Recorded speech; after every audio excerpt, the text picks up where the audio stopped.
है।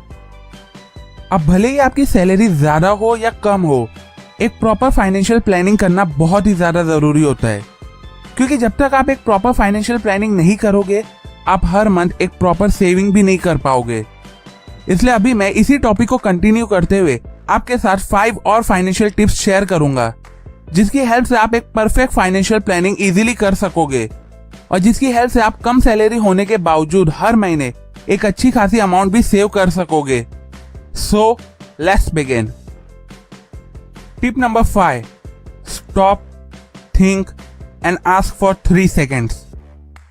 अपनी monthly income के अकॉर्डिंग हम में से हर कोई अपना एक मंथली बजट बनाता है और फिर उस बजट के अकॉर्डिंग हम अलग अलग चीजों की शॉपिंग करते हैं।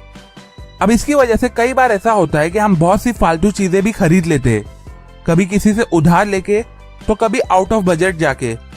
अब इसका इम्पैक्ट ये होता है कि वो चीज खरीदने की वजह से आपका मंथली बजट डिस्टर्ब हो जाता है और जिसकी वजह से आप उस मंथ की सेविंग भी इजीली नहीं कर पाते हो।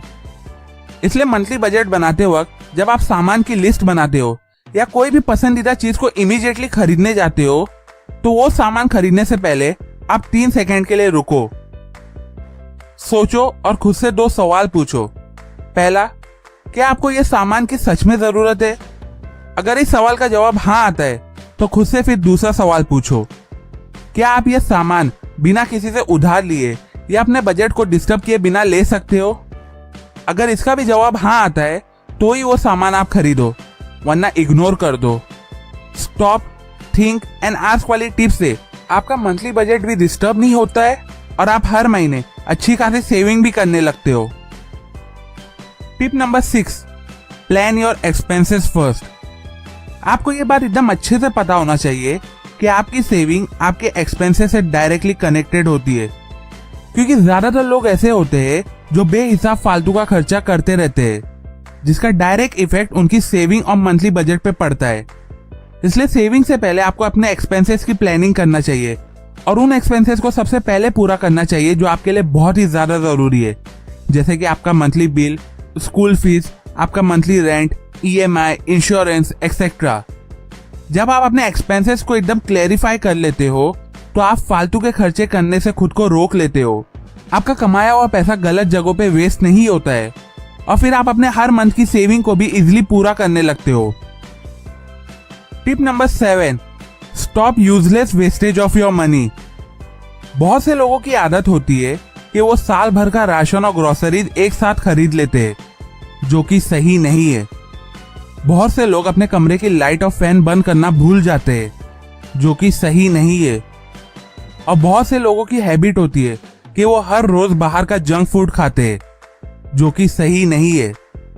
ये कुछ एक्टिविटीज है जो हम डेली परफॉर्म करते हैं और अनजाने में ही सही, लेकिन इन सब एक्टिविटीज में हमारा बहुत सा पैसा वेस्ट हो जाता है। एग्जाम्पल, जब आप साल भर की ग्रोसरीज एक साथ खरीद लेते हो तो ऐसे बहुत से फूड आइटम होते हैं जो ज्यादा दिन रखने की वजह से खराब हो जाते हैं, जिसकी वजह से आपका वो पैसा वेस्ट हो जाता है। जब आप अपने कमरे की लाइट और फैन बंद करना भूल जाते हो तो आपका मंथली इलेक्ट्रिसिटी का बिल बढ़ने लगता है, जिसकी वजह से आपका पैसा फिर वेस्ट होने लगता है। और जब आप डेली बाहर का जंक फूड खाते हो तो चांसेस ज्यादा है कि आप बहुत जल्द बीमार पड़ जाओगे और फिर मेडिकल एक्सपेंसेस की वजह से आपका पैसा वेस्ट होने लगता है। देखो, मैं आपको कंजूसी पना करने नहीं बोल रहा हूँ, मैं तो बस आपको ये सब फालतू खर्चे करने से रोक रहा हूँ, सो दैट आप अपने हर मंथ की सेविंग इजीली कर सको। Tip number 8, first save then spend. Normally हम क्या करते हैं कि अपने सारे एक्सपेंसेस को पूरा करने के बाद सेविंग करने की कोशिश करते हैं, जो कि बिल्कुल सही नहीं है।